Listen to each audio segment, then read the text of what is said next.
we were looking for this season to be a season that had a lighter, fair, emotionally moving, just make people feel good. And somebody had mentioned Driving Miss Daisy, also because it appeals to our older audience, because it does have older characters, and quite often theater by its very nature is geared towards younger actors and younger performers, and so it was an opportunity for us to pick a piece that highlighted our audience base.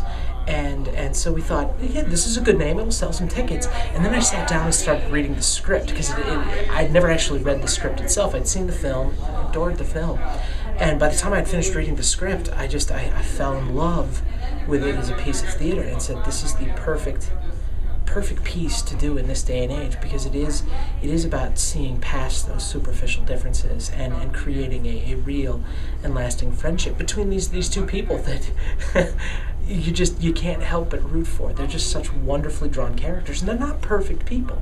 They have foibles, they have flaws, they do things that are not perfect, but that's sort of what makes those characters lovable and identifiable.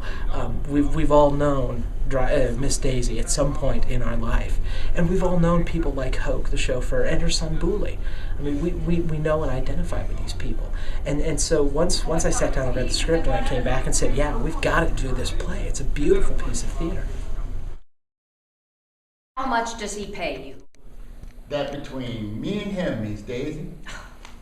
Anything more than $7 a week is robbery. Highway robbery. Especially when you don't nothing but sitting on a stool in the kitchen all day long. Yeah. Well, I am a senior at Logan High School this year. I have been working at the community theater for about 4 years. I started in the spring of my 8th grade year, and I started in the Gospel. I had a day in the scene shop, and then I was told that I was dangerous, and I got sent over to the costume shop, which was a much better fit. I started out not knowing how to sew at all. I one home ec class in middle school. It was pretty rough, and first with Sherry and now with Mandy, I've been taught completely how to sew and basic patterning and drafting stuff. And last year I started working crews on shows and basic dressing, scene crew, lovely things. And then this year I did sound design for Escanaba, and then costume design for this one, and I'm gonna be stage managing Monsters in the Closet at the end of the season. So I'm trying to get a bit of everything before I head off to university for theater. With Miss Daisy, when I read the script and when we were talking about it, we really see her transformation being one, as she matures in her relationship, as she grows up and settles down. Because even though she starts off the play 72, I mean, she's already an old woman. There's no real doubt about that. It's as she and Hoke form this bond, and as she learns to accept aspects about herself and about him through their 25-year relationship, that she really grows up. So I wanted to bring that out with her color of her wardrobe. So she starts off in airier, lighter, more almost girl-like colors. Even again, she's an old woman, and then as the years pass, she grows more solid and darker earth tones. So it's like she ages into being a full adult because she almost starts out like a child, you know. And then with Hoke, it's almost that in reverse, and they meet in the middle, because he's starting out in very severe, somber, black suit, because his initial relationship with Miss Daisy and with Booley is that of an employee, and just flatly an employee.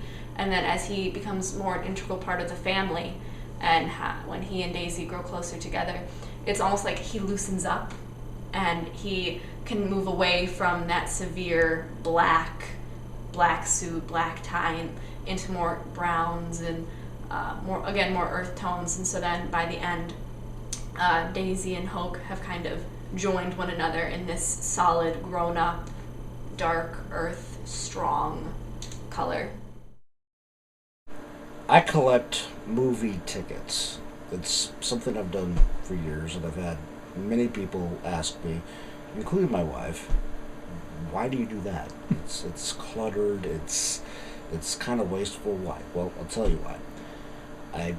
As I said, I've been collecting these for years, and I was actually able the other day to go to my collection that I have, and I found the movie ticket that I got in return when I went to go see Driving Miss Daisy in 1990, about a week or so after the film opened. We went to a theater in Victorville, California, a bargain movies theater. It was myself, my late grandmother, and my mother, with about 150 other people who really wanted to see this movie. We had seen the previews, and I'll never forget that experience of seeing that movie with those people, because by the end, you had 150 people who'd been on a journey, laughing together, and then ultimately quietly sobbing at the ending. And it all took me back to that, just to have that little connection to it. And it was also kind of interesting because it means that I've kind of come full circle, because here we are 20 years later, and here I am in the stage version of the play that inspired the movie. If you told me that at the time, I would have been very confused, but also very honored, because I really felt that with the film, both Morgan Freeman and Jessica Tandy had really thrown down the gauntlet for all actors out there, not just for women, not just for African Americans, but for everyone. They had made a statement with that film saying, this is how you do it. And so to come full circle after all this time it's really something special. And that's why I like to collect movie tickets.